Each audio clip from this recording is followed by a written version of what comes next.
Comment réaliser un enduit de mortier de chantier multicouche?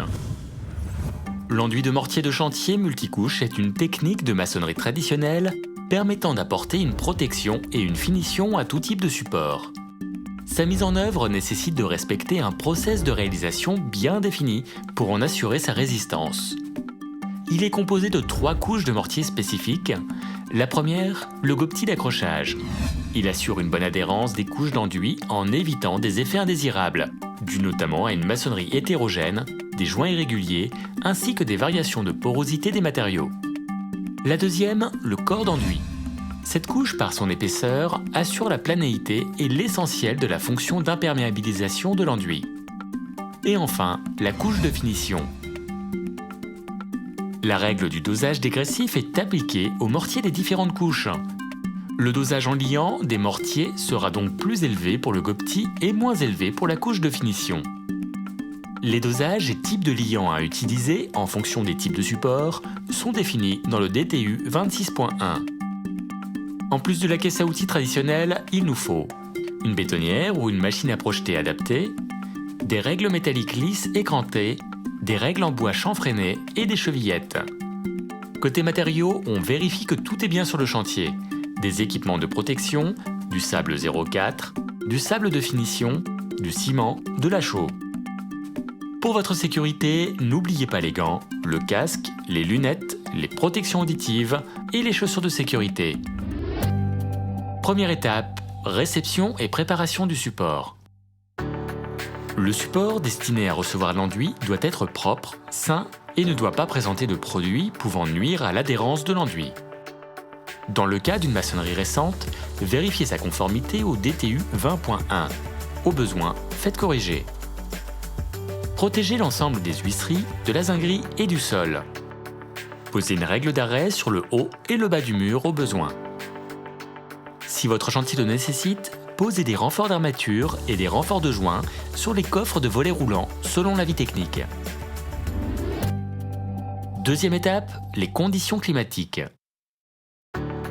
La qualité de réalisation d'un enduit est dépendante des conditions climatiques. On admet habituellement que la mise en œuvre ne pourra se faire que dans une fourchette de température comprise entre 5 et 30 degrés. Troisième étape, le gobetit. Préparez un mortier de gobetit selon le DTU 26.1.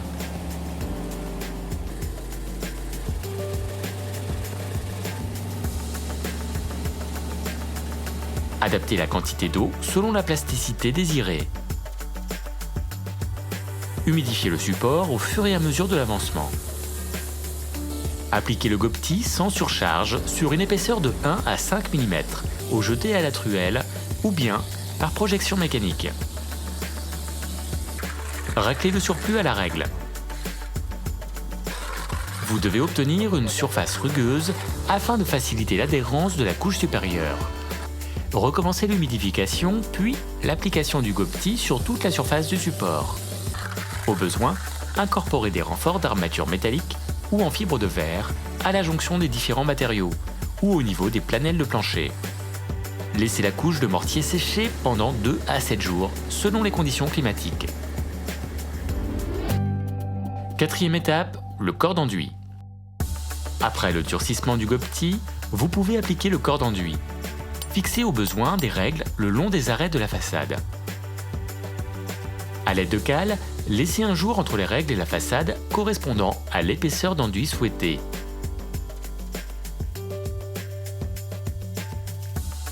Cette épaisseur sera de 15 à 20 mm en moyenne en incluant le gobetit.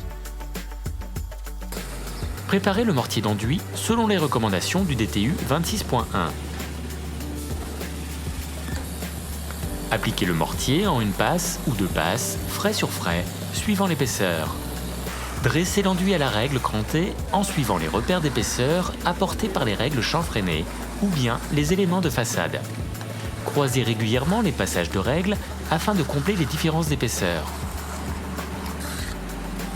Vous devez obtenir au final une couche d'enduit régulière à l'aspect griffé ou peigné, répondant aux caractéristiques géométriques exigées pour la réalisation de l'enduit fini. Vous pouvez retirer les règles d'arête quand l'enduit commence sa prise afin de projeter éventuellement sur les autres parois.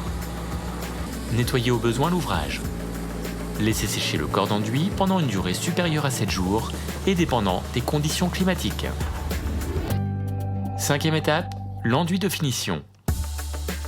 Après le durcissement du corps d'enduit, vous pouvez appliquer l'enduit de finition. Repositionnez les règles en prévoyant l'épaisseur de la finition qui est comprise généralement entre 5 et 8 mm afin d'obtenir une épaisseur totale d'enduit de 20 à 25 mm. Préparez le mortier de finition selon les recommandations du DTU 26.1. Veillez à utiliser un sable adapté à la finition souhaitée et à proportionner les différents constituants du mortier de façon régulière afin d'éviter des variations de teinte sur l'ouvrage. Humidifiez le support, puis projetez l'enduit. Dressez-le à la règle crantée en soignant la planéité.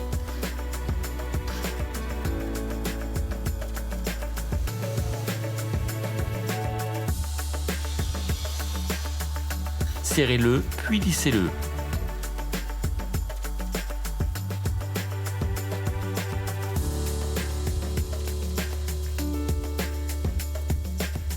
Quand l'enduit commence sa prise, dégagez au besoin la zinguerie. Retirez les règles d'arête et découpez les angles à 45 degrés à l'aide d'une règle.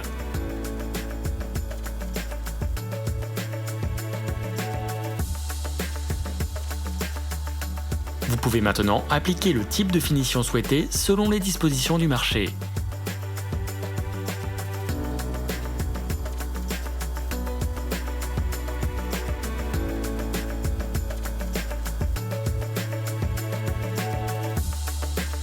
Et voilà, c'est à vous de jouer.